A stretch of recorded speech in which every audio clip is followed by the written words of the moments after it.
నా పేరు రాములు. మాది కాయిదంపల్లి గ్రామము, మండలం అల్లాదుర్గము, జిల్లా మెదకు. అయితే కాంగ్రెసు ప్రభుత్వము చాలా భారీ ప్రభుత్వము.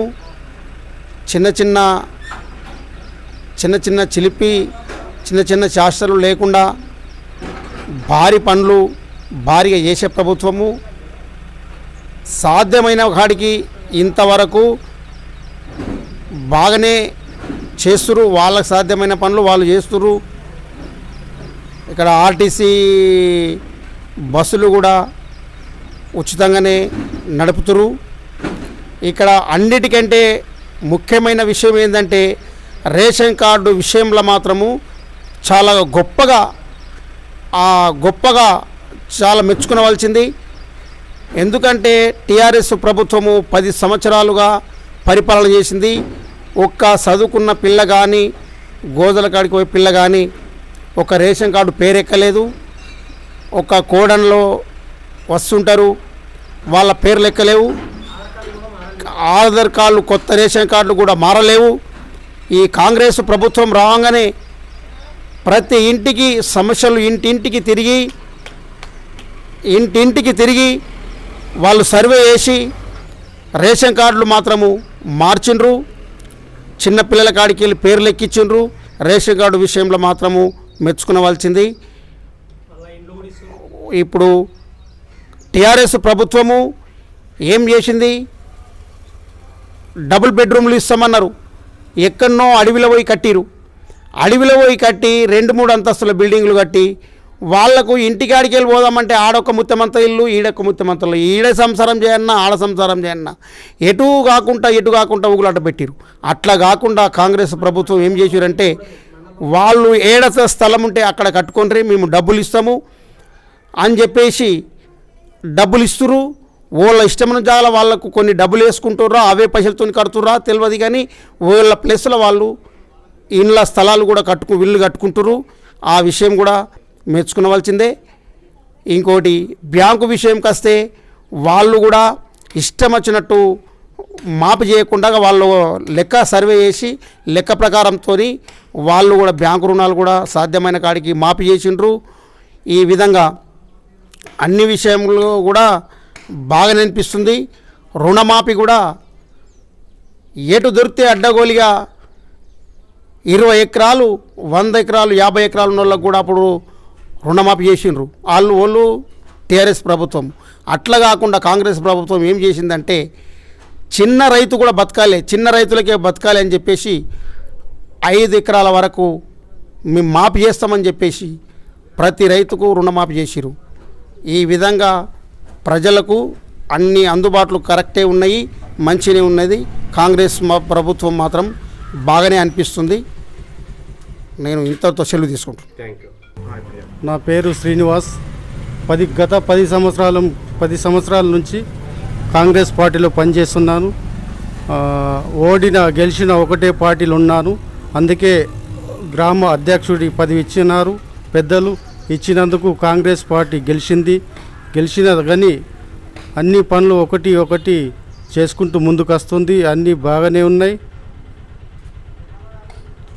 సార్ ఇప్పుడు మరి ప్రభుత్వం వచ్చిన తర్వాత మీ గ్రామంలో ఎలాంటి కార్యక్రమాలు అంటే ఇప్పుడు పెళ్ళైన వాళ్ళకు పిల్లలు ఎత్తుకున్న వయసు వచ్చింది కానీ ఒక రేషన్ కార్డు ఇవ్వలేరు ఎవరు కేసీఆర్ గారు.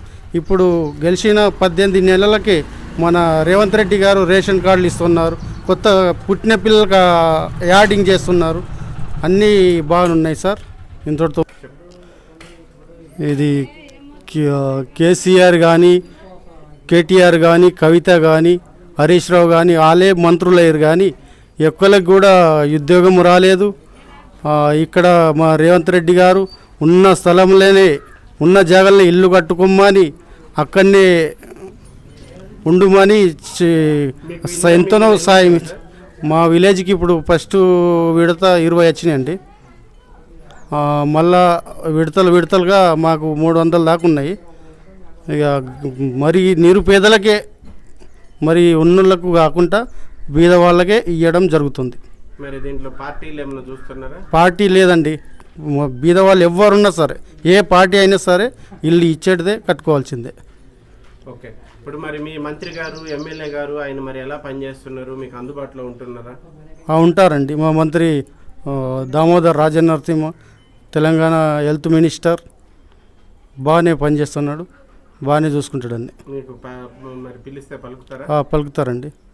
ఓకే సార్, ఇప్పుడు మరి ప్రజలకు కావాల్సింది రోడ్లు, డ్రైనేజీలు, తాగునీరు, కరెంటు, మరి ఈ సమస్యలు ఏమున్నాయి? రోడ్లు కూడా తీసుకుంటున్నాడు కదా సార్, ఒక్కొక్క మండల్ తీసుకుంటున్నాడు. మొన్ననే టేక్మాల్ మండల్ ఓపెనింగ్ చేసిండు, నిన్న ఇక్కడ రాయకోడ్ మండల్ ఓపెనింగ్ చేసిండు, ఇక్కడ నెక్స్ట్ అల్లదుర్గం మండల్ ఉంది. ఇక పెద్ద ఎత్తున రోడ్లు కూడా కొట్టుకుపోయినాయి, అవన్నీ శాంక్షన్ చేయడానికి ఇప్పుడు వస్తాడు, ఇక ఒక వారం లోపల వస్తాడు. సార్, ఇప్పుడు మరి త్వరలో పంచాయతీ ఎన్నికలు, గ్రామ స్థాయి, లోకల్ స్థానిక సంస్థల ఎన్నికలు, ఎలక్షన్స్ రాబోతున్నాయి. మరి ప్రజల్లో ఎలా ఉంది ఈసారి? మరి ఏ పార్టీకి ప్రజలు మద్దతు ఇస్తారు? ఇంకా ఏ పార్టీ ఉంటుంది సార్, మీద ఏ పార్టీ ఉంటే ఆ పార్టీకే గెలిపించే అవకాశాలు ఉంటాయి. ఎందుకంటే మనకు ఎలక్షన్ కూడా అయిపోతుంటే కానీ ఎప్పుడు మన ఎలక్షన్ల ఇది ఏది మన రిజర్వేషన్ల గురించి, బీసీ రిజర్వేషన్ 42% ఇస్తని చెప్పి ఆగిపోయింది కదా, ఆ మాట గురించి వెనుకబడ్డది ఇప్పటిదాకా. లేకపోతే జరిగిపోతుండే, ఇప్పటికీ ఎలక్షన్ అయిపోతుండే. కానీ మీద బీఆర్ఎస్ ఉండి అక్కడ ఎక్కడ కొడుకు ఇక్కడ అన్నట్టు ఇది ఎటు జాగుంట అవుతుంది. ఇది మీద బీజేపీ. ఓకే సార్, ఇప్పుడు మరి ప్రజల్లో ఎలా ఉంది? మరి ప్రజాభిమానం పెరిగిందా, తగ్గుతుందా కాంగ్రెస్ పార్టీకి? పెరిగిందంటే మామూలుగానే ఉంది. ఎందుకంటే ఇప్పుడు కాంగ్రెస్ పార్టీ ఉంది కదా, అన్నీ చేస్తుంది. ఇప్పుడు సీఎం రిలీఫ్ ఫండ్ కానీ, కళ్యాణ లక్ష్మి కానీ, షాదీ ముబారక్ కానీ అవన్నీ ఇస్తున్నారు కదా. ఇప్పుడు రేషన్ కార్డులు వచ్చే అన్నీ వస్తూనే ఉన్నాయి. ఇంకా ఎందుకు తగ్గుతుంది సార్? మంచిగానే ఉంది కాంగ్రెస్ పార్టీ. అన్నీ ఎంపీటీసీ కానీ, జడ్పీటీసీ కానీ, సర్పంచ్ కానీ అల్లాదుర్గ్ మండలంలో గెలిచే అవకాశాలు ఉన్నాయి, గెలుస్తాయి. ఇప్పుడే ఇంతకే అయిపోయింది ఏమి లేదు. ఇంకా 3 సంవత్సరాలు కాంగ్రెస్ పార్టీ గవర్నమెంట్ నడుస్తుంది. మళ్ళా పైన వచ్చే 5 ఏళ్ళ నాటికి కూడా కాంగ్రెస్ పార్టీ అధికారంలో ఉంటుంది.